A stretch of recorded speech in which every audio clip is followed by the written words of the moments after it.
What is up, everybody? Shadow Scout 0013 here, reporting in for just another video with Kylar, the Wookiee extraordinaire.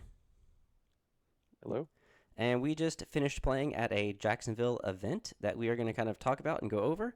That was held by Austin Miller, who you've probably recognized from LSO as the Cad Bane and Triple Magna player. But we will talk a little bit about the tournament and what we think, and just kind of like some changes we'd make to our lists and other things that we encountered, as well as like some list synergy stuff.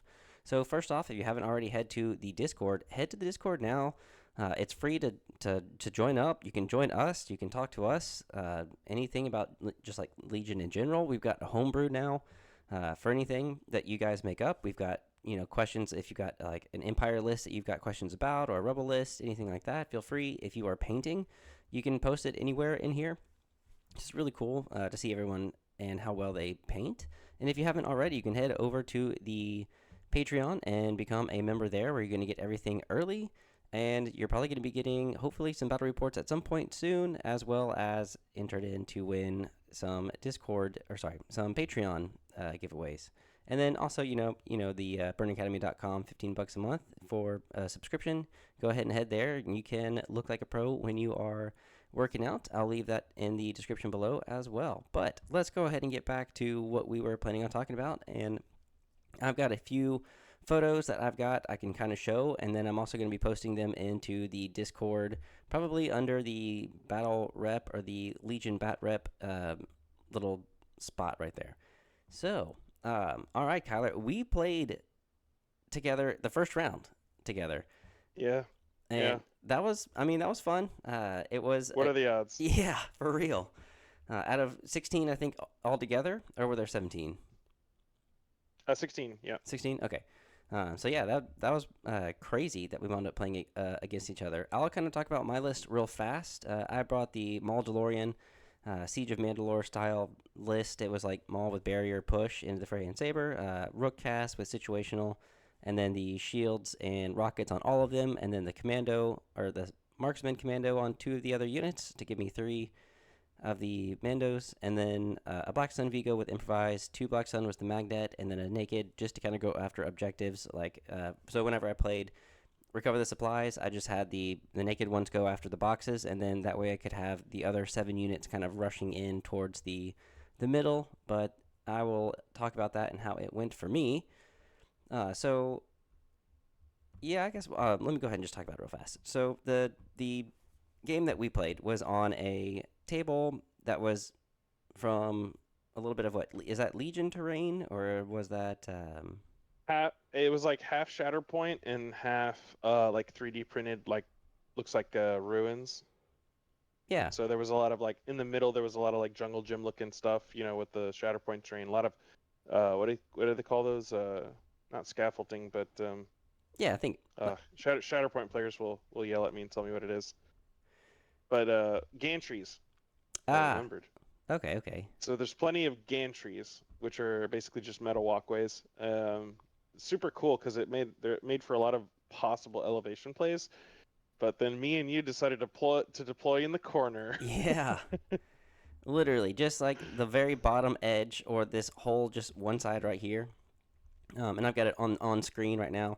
um, and yeah, I try to fit everyone. Danger close will do that to you. Yeah, which wasn't bad. In hindsight, I guess I should have just played on the opposite end of the table as you. I would have scored 3 bombs and you would have scored 3 bombs, and then we could have just gun lined. But Which I probably would not have it was been a, it was a, it was winning. a wild ride.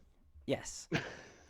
Time got called at the very end, and Yeah. it just a whole bunch of things. But yeah, it was a great Yeah. game. It was. I mean, I want to winning because of time. If that's the case, hmm it feels kind of bad to win on that time, but also like, um, I mean, it was an overall fun game.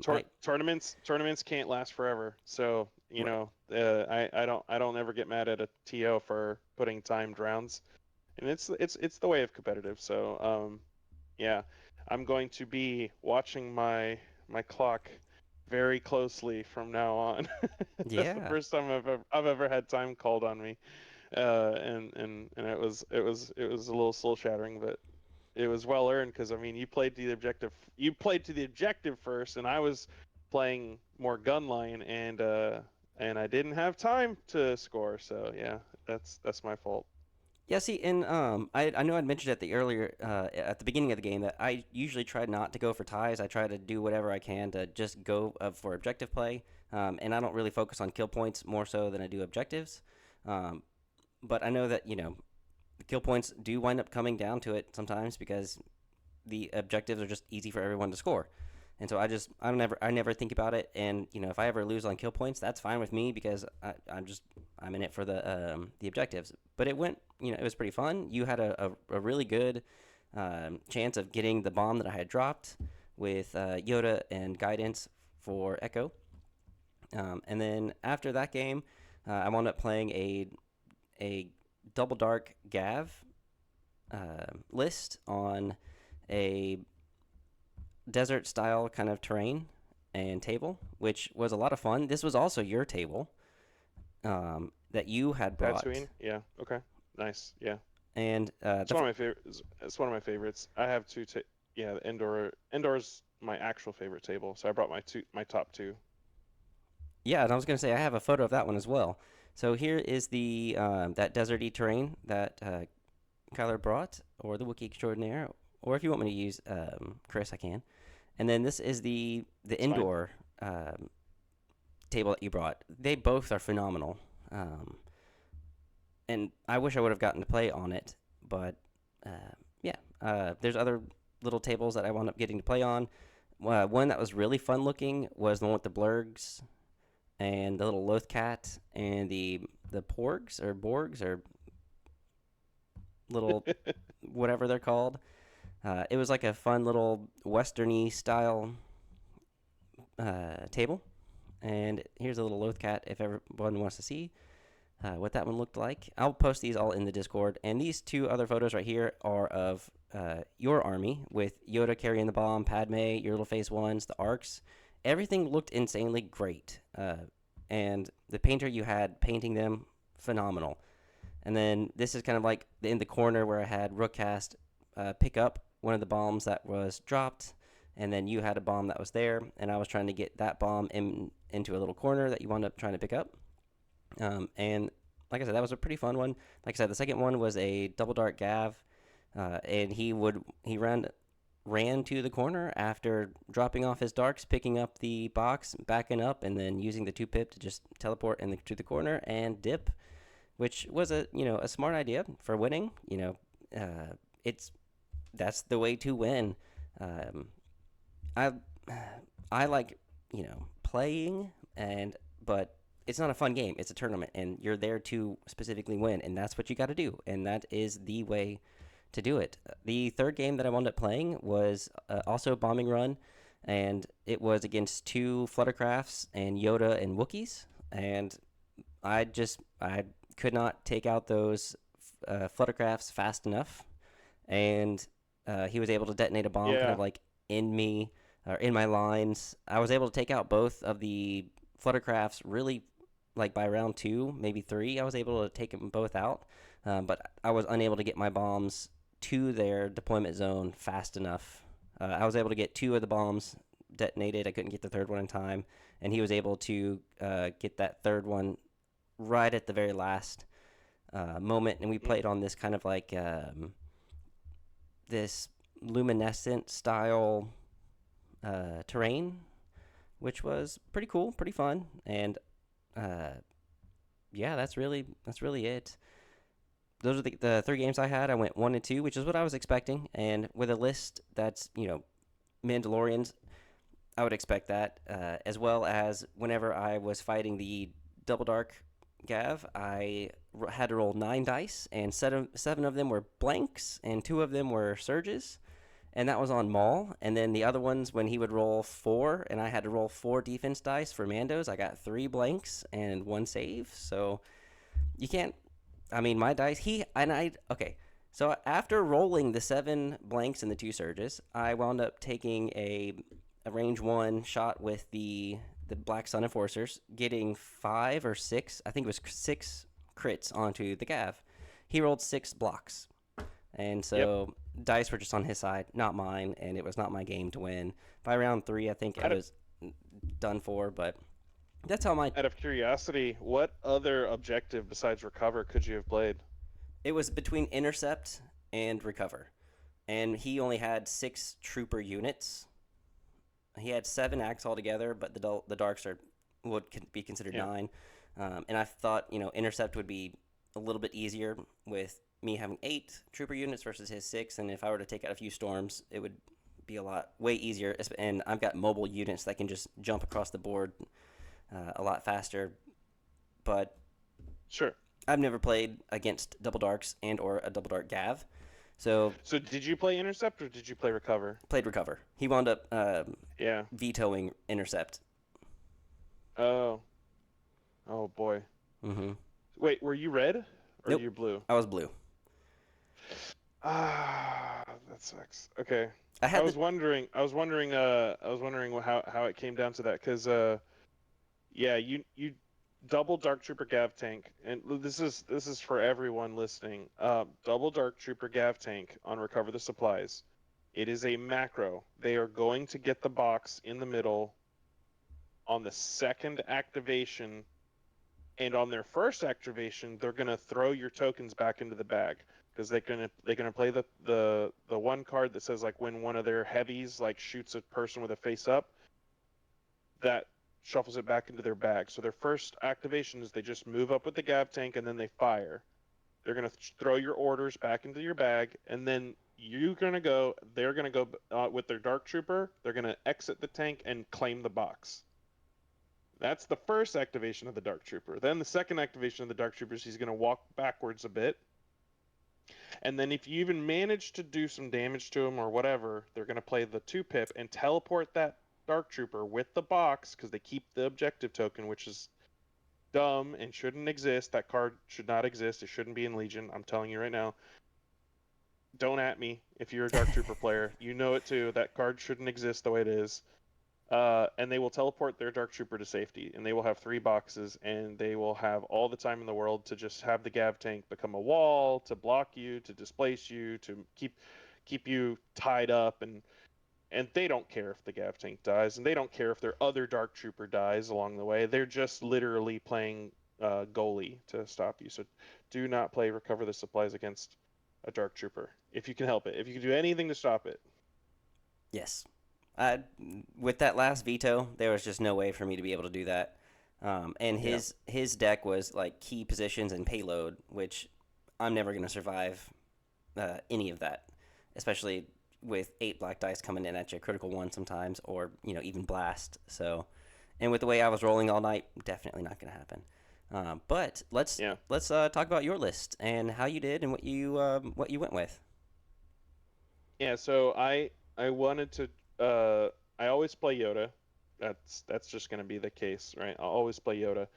I had been playing a list that was made by J.J. Woods for a long time, which was Yoda, Chewbacca, 3 core that are all naked except for Boyle, and then 3 full ARC troopers, and it was a lot of fun. And it was basically the idea is just ARCs are good, right? Um, and I'd been playing that for a while, and then after Crucible, I saw Mike Barry made a list with Padme and just generated a ton of tokens. Basically, played it like the Anakin Padme list that we're mostly familiar with, but his take on it was definitely quite good. I was really interested in Force Guidance to see how I'd like it. I think most people slept on Force Guidance, but Force Guidance in clones, it makes a lot of sense since none of your guys surge, not on offense nor defense. And it allows you to kind of play Yoda as like I'm just going to guidance with Yoda, so it allows you to play Yoda in a more of like um, what's the word? Um, he's the full support role, right, in this list, as opposed to like with Chewbacca, where you're gonna maybe piggyback him into the enemy lines and maybe use your lightsaber a bit. This list doesn't intend to do that. If you get too close, Yoda can 1-pip and still do that. Don't forget about his. That frog can get angry. Okay. But more often than not, you're gonna one pip and do double guidance, right? So it's a really good list.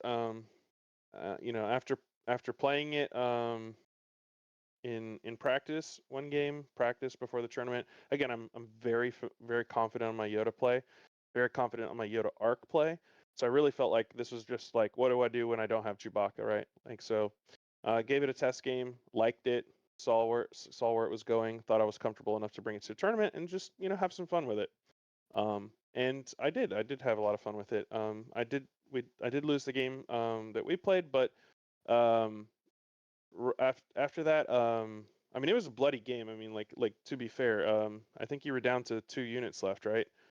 Um, Yeah, I think he took out and basically so everybody. yeah, so it's really good gun line. And then in my next two games, both of the opponents wound up conceding when, I mean, I my next two games I only played 6 rounds total. Round three concession, round three concession. And to be fair, those concessions were just they were warranted, right? They were like it was a tabling situation, right? Like, and so they were just like, hey man, you got it, right? So I 2,200 kill points for the day. That's what I was Uh, about to say. Is like pretty darn good. you had a good amount of kill points. Yeah. So um, I guess it's worth talking about those games, even though they were only 3 rounds. The amount of tokens that you generate on round two and round uh, four, this list really plays for a very heavy round two, round four play.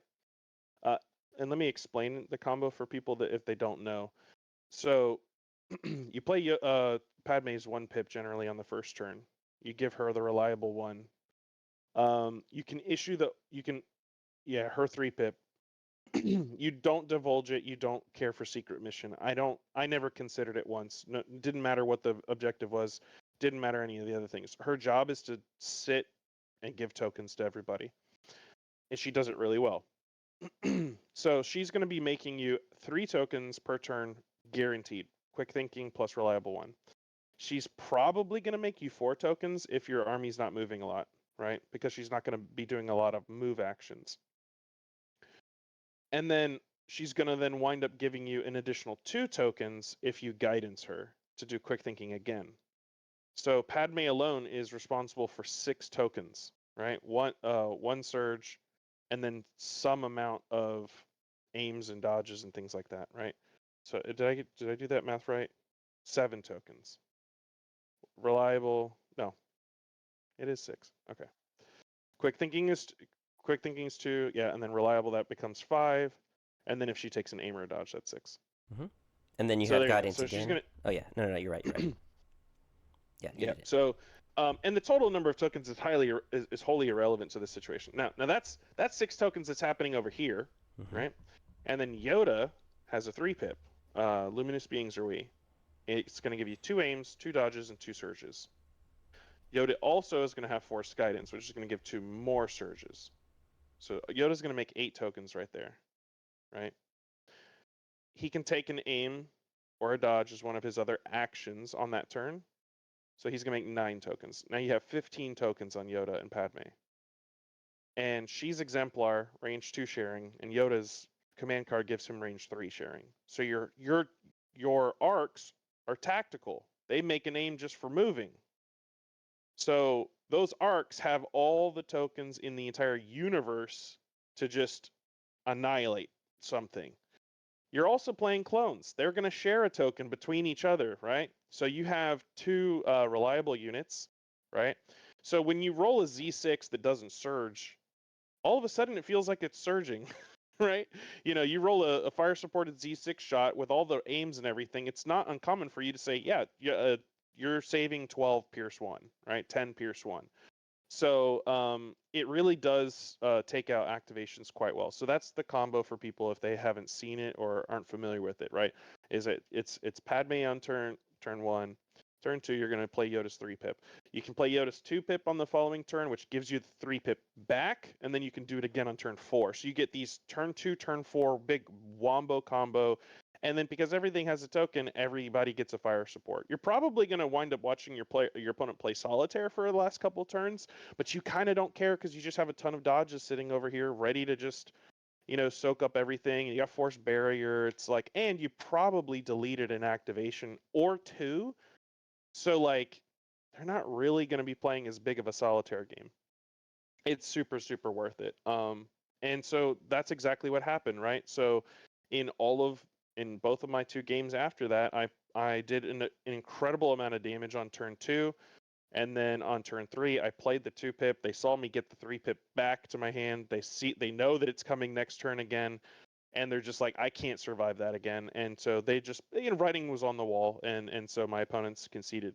I don't blame anybody for conceding. If you're not feeling it, I don't want you to, like, it's you don't beat a dead horse, right? So, um, but I'll tell you about the list that I was playing, so because I think that's interesting. So it was an Empire, kind of like an Empire like all rounder. It had three sets of bikes. It had 3 sets of storms. Had Becky, and it had 1 fully kitted Dark Trooper. So it was 10 activations, I think, but it was like with the Dark Trooper, 10 activation, 9 units, right? Um, and it had Boba Fett. Excuse me, most important part, right? Um, pretty cool list. Lot of good threats. But when Boba Fett, his Boba Fett, like, did the simple man turn and threw like a bunch of dice at Padme, and I was just like, dodge 3 of them and barrier 2. And he's just like, okay, it's gonna be that kind of game, like, so that's a little disheartening. And then even though he had a Dark Trooper with with full armor, and I have no impact in that list that I was running, I was just like, all right, I'll just fire support. I spent 7 aims and just wound up taking out 2 I dealt 5 wounds to the Dark Troopers, just because of like, okay, well, I just re-roll until I see crits, right? I had critical 1 because of the mortar fire support. So critical 1, and then just roll a bunch of natty crits. But it's 16 dice. You're picking up 16 dice, so you're gonna get about 4 to 5 hits and that crits, excuse me, after all of that, and that's exactly what I got. So it was 5 pierce 1. He rolled out. He saw some surges in there plus the pierce. He's like, all right, I take all 5.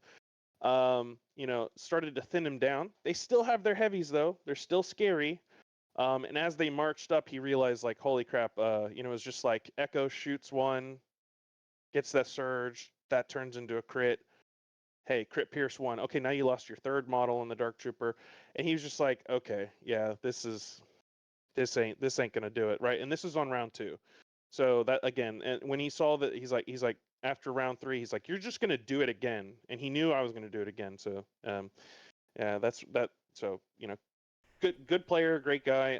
I enjoy playing with him every time we've played in the past. He hates playing against Republic, Oh yeah, I for talked good to him. reason, and I talked yeah, to I him don't blame him. afterwards, and he was like, if I have to play another clone player, I'm just forfeiting because that is so insane. He's like, they're so overpowered. He's a great guy. Yeah, he was really Yeah, cool. He's got some awesome shores too, by the way. his painting stuff is amazing. Mhm. He loves to paint all kinds of wild stuff. He's got some shores that look like they're taking their speeders down to the beach, and they got a boogie board is strapped on and everything. It's so cool. Um, Yeah, my final game was against a Republic player. So it was Republic mirror match. He was playing a very interesting game or list that revolved around, like, it's like clone like super gun line. It's basically 501st Rex effectively. Um, and it's like, just arcs are pretty good, right? So 2 full arcs, strike team, a lot of phase 2s, a lot of good courage options in his list, right? Nothing's really getting suppressed and dominable everywhere. Good fire supports because of 5s handing out orders. You always get the direct, and then the blown commander direct to fives and fives hands about, so he's got his list was effectively just like trying to do what mine was doing, but it just didn't have Yoda and Padme to make the obscene amount of tokens, and that's literally the only difference, right? So it felt like we just did this barrage back and forth, and then the result of it was like I lost a guy, but he lost four, and then we did a barrage back and forth, and he lost a guy, and he lost four, I lost a guy.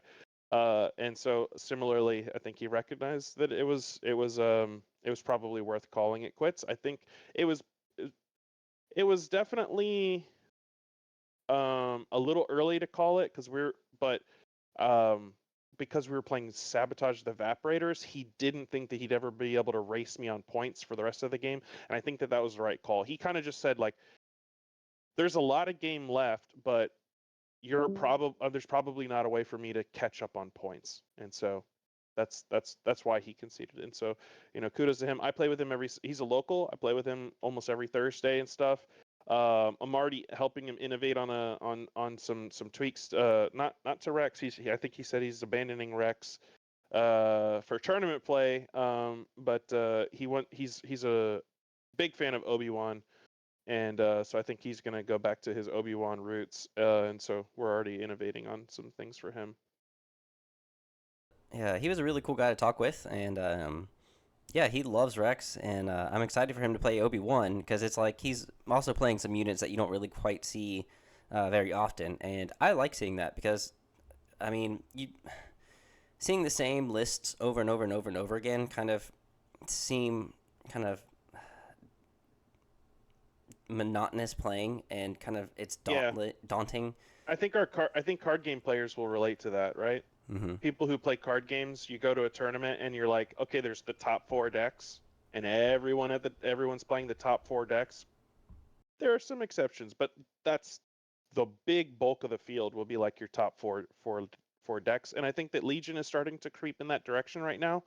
I will say gladly that like we did have Ewoks win the day. So for the Rebels out there, they'd be happy to hear that Ewoks wound up winning the tournament. They played a fourth round, double Dark Trooper Gav versus Ewoks. Ewoks took the W.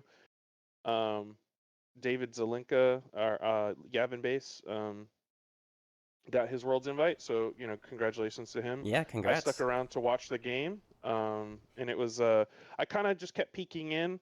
Got a recap from him, and yeah, he told me that last firsting with Chewbacca and Log Trap into Dark Troopers was brutal. He dealt 9 wounds to a single Dark Trooper, took him down to just the unit leader. So um, yeah, I guess that means that Ewoks is a Dark Trooper counter, maybe? Question mark. Who knows? I Depends on rolls and saves. But Yeah, I think it depends on the other units that you've included.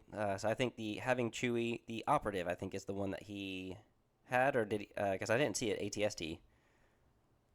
correct, he was playing Han Solo and Chewbacca. Yeah, he's playing for the teamwork. 12 activations, brutal, right? He really is taking advantage of the fact that the people are playing lower activations these days. So playing at 12 and not feeling, just having so many bodies, yeah, it's a cool list.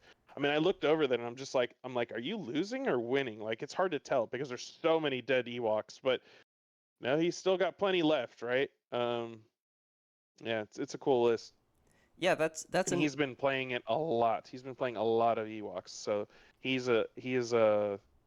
definitely earned the title of like master Ewok player in my book. I mean, he knows what he's doing. he is the master storyteller for sure, the golden god. Yes, yes, yeah.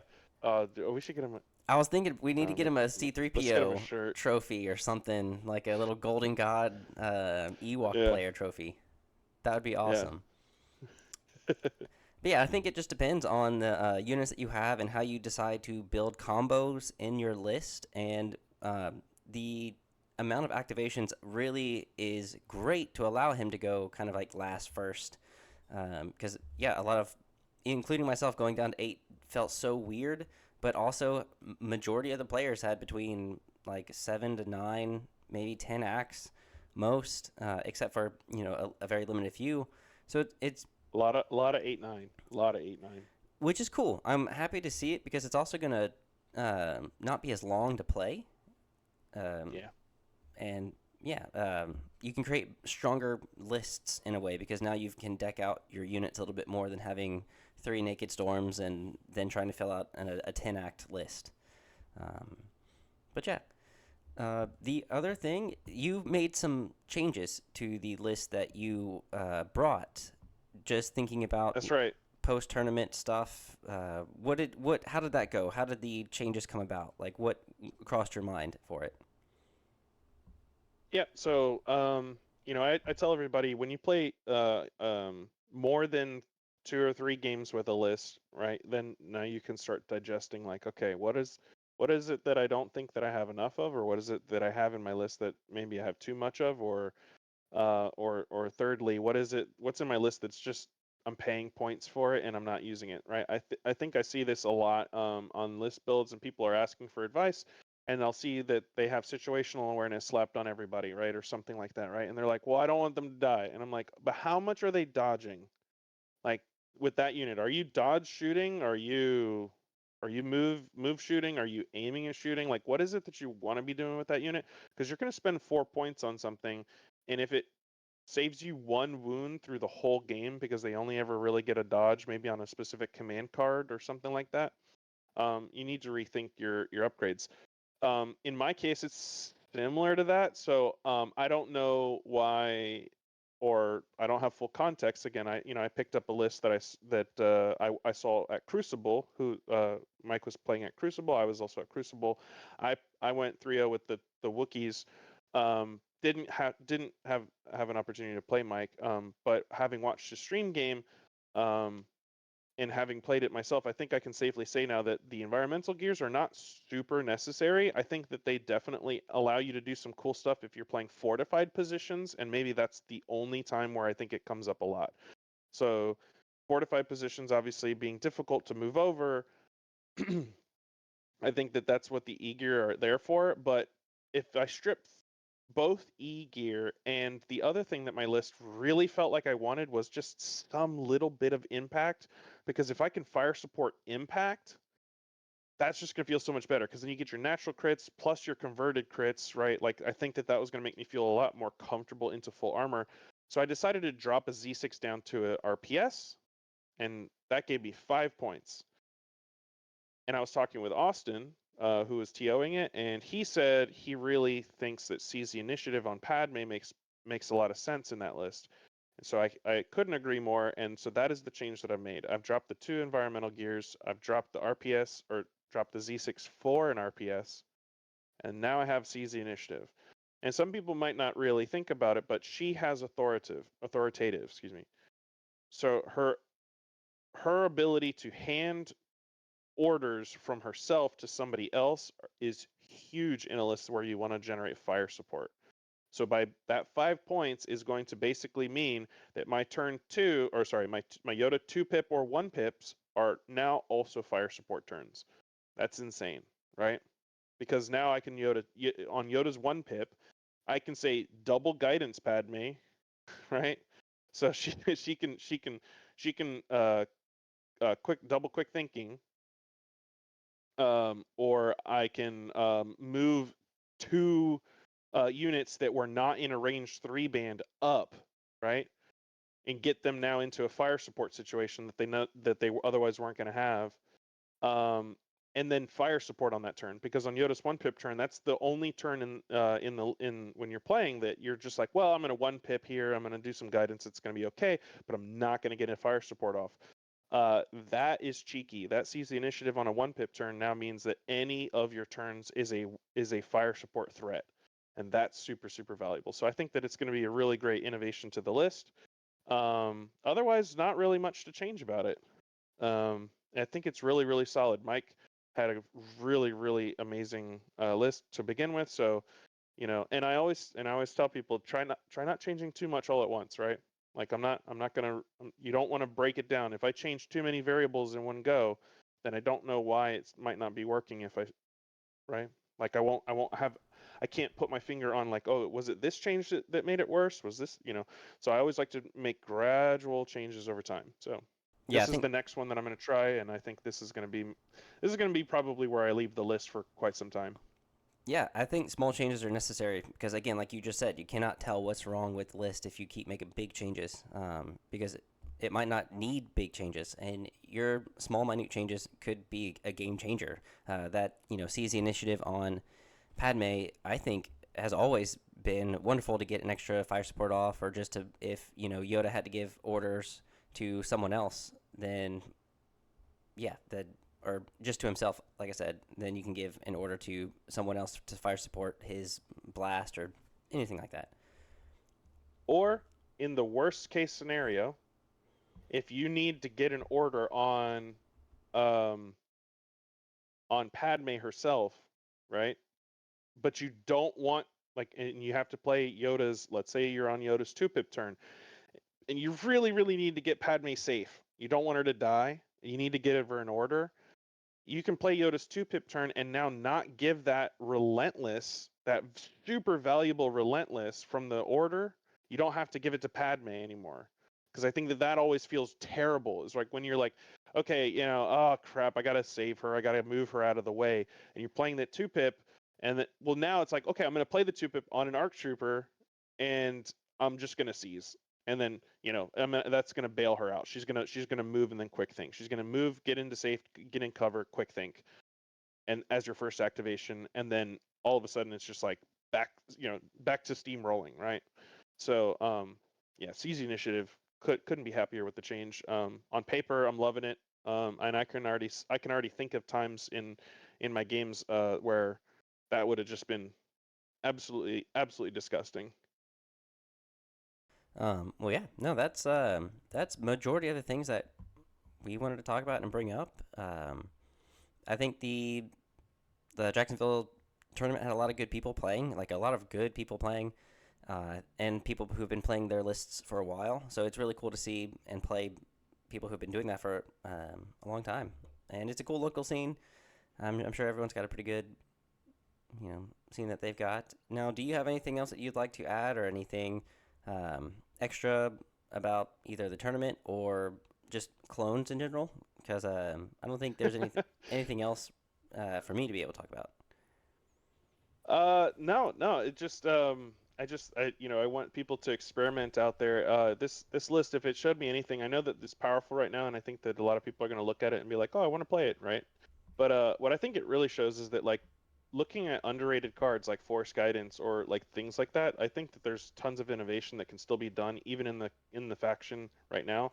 Don't don't think that you're bottlenecked into playing one list if you're playing Gar, and don't think that you have to flip factions in order to win either, because spoiler, no Gar player made it to the final. It was Ewoks versus Dark Troopers, right? So those were the 3-0s for the day. Um, so now, granted, there were plenty of 2-1 Gar players. I think three, in fact. So it's a strong army, but yeah, keep innovating is really the what I would like to remind people. Like, there's a lot of room out there. For sure. And I think Yoda has done very well as well. I think he's obviously the best unit in the game besides Anakin. And I think Shadow Collective Maul. I think that's one of the things that the article a while back that you had sent about Yoda, it kind of broke down what commander operatives in each faction, or sorry, the Force users possibly in each one did. And besides Yoda being the best, Commander Vader, Anakin, and Shadow Collective Maul had the second highest objective and everything else They're play. monsters. They're monsters. They really are. Yeah. It's just a matter of how can you set up a list to either accentuate their abilities or to complement whatever their cards are. And I tried to do that at least with mine. So the reason why I had situational awareness and stuff on Rook was because she has retinue, so she can always gain a dodge. And if she gets an order, she gets a second dodge. Or if she doesn't get an order, she gains an aim. So somehow I she. didn't want to shoot her. I didn't want to shoot her. I just looked at it. I was like, ah, it's gonna be so much, and then you're just gonna roll red surging saves, and I didn't want to shoot her at all. Yeah, it's like a perfect deterrent. And with the shields, two It dodges, works. force barrier. It works. Yeah, that's eight possible dice that you could cancel. So and then heavy cover, so 246, sorry, 246, 8 with heavy cover, but 6 Yep. just shots. So she's surviving, and she was the only, I think, one of the only Mandos to survive. So, but yeah, and then the cards. There was one point where I had the Vigo have, let's see, 3, 6, 7 suppression, and then I just played his Imminence because he was at range 1 of Maul, so he got to skip his rally step with all of that suppression and Mm. do what he needed to do, which is awesome. So that's why his Imminence, I think, is really great, I should say. But yeah, then they all got obliterated, and that did not feel Big awesome. sad. Big sad. Yeah. um, Darks do that. yes, but when making a list, check out the unit itself and the command cards. Really look at the synergies that you can create with them and the things that they're going to do well with, and try to build around that. And I think that's what you did, and that's kind of what I did. And then the small changes you need to make them.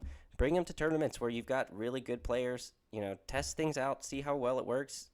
If there's not a Worlds invite on the line, definitely bring something experimental. Even Me, if there is. well, yeah, that was me. That was me. I mostly came to just have fun, play some actual competitive people in real life, and not just some people who are trying to figure out the game and get into the game. So it was really eye opening and really cool to see, and hopefully we'll be able to do a lot more in the future. But yeah, that's really all I had. Um, in this, hopefully we'll come out with some more things in the future with some competitive talk again. But yeah, that's really it for today. Um, Make it short and sweet. No need to ramble on about anything. But yeah, if you haven't already, head to the Discord where you get to talk to Chris and I and Graham and Anthony and everybody else. So yeah, feel free to join up in there. Go to the Patreon, check it out, become a member, and also feel free to head over to theburnacademy.com, sign up for $15 a month, and other than that, keep playing Legion, keep coming along, and I'm signing out. Anything for you, Kyler? Anything last words? Any cool sign offs? Yeah. Anything like that? I don't know what to Play more Wookiees. play more Wookiees. They're tough. That extra speed 1 move. So okay, all right. Random question. Sure, yeah. So on Friday Night Fights, they've been playing Wookiees for a while, and Sean has said on that speed 1 move after 1 is defeated, they don't get to charge. But Austin said they do get to charge off of that speed 1 move. No. Okay. A speed X move does not trigger charge. It's not a move action. Charge requires move action. Okay. So yeah, that last guy who I was playing, I think, thought that you could charge off that speed 1 move, and I didn't quite care. There was no way that they were going to reach me anyway, so it never really came up. And but yeah, just so everyone knows, that way it's out there. You don't trigger charge off that speed 1 move after a mini is Yes, defeated. speed X moves are not move actions, and I am like 99.99999. I'm gonna double check like really quick. Now, Agile from the command card, Agile I think does Nope. get triggered, right? Possibly. After the unit with charge keyword performs a move action that brings it into base contact with a miniature, it starts melee. Okay. Then it does a free attack action. So yeah, so no triggering charge off of a speed 1, but I think Agile, it's even a compulsory move, even though it's not necessarily, it's a free speed whatever move, and that would trigger. It's whenever it performs a standard move. And so would that free speed 1 be a standard move, not a move action, to trigger that Agile? I have this cute little thing. No. Someone else that was really handy made this chart. You can find it in the Legion Discord. Or actually, I might just post it. Yeah, please. It's this basically this little like decision tree, and it tells you like which types of units it applies to. It's color coded, and so it tells you right there that like you can see speed X move, agile, and tactical. No, they don't trigger. Got you. So anyway. Awesome. Yeah, please post Now, that mind again. you, if this is wrong, please someone let us know. But this thing has been right almost every single time. By almost, I mean every time that I've ever asked in the Legion Discord. So Yeah, no, that'd be I use it a perfect. lot. That and there's Another a reason to join the Discord yeah, because I'm gonna post stuff like this. that and then I've got like a movement um, distance chart that I often reference in my head just to make sure how far a Wookiee's going to go because like range 2 they can't quite charge you at range 2. It's got to be a little bit less No, than range 2 because it's like correct. 5.95 no sorry 5.94 inches that they're moving so Yeah, not it's like 2 millimeters short, which is just the smallest amount, but that's enough to not make base contact. right and it's very helpful to know those things especially when you're trying to make combos like a Vader's new ways to motivate them with two Inquisitors. If you've got burst of speed on both Inquisitors, and then you've given an order from new ways to motivate to those Inquisitors, and they get 3 actions, you can burst of speed 3 times into your opponent's lines. So, and you're moving 23 point something inches, so you're almost moving at range 4. That'll be fun. Yes, yes. But yeah, all right. We'll go ahead and sign off here. This is Shadow Scout 0013 and Kylar. Thank you for joining us, and we will see you all next time.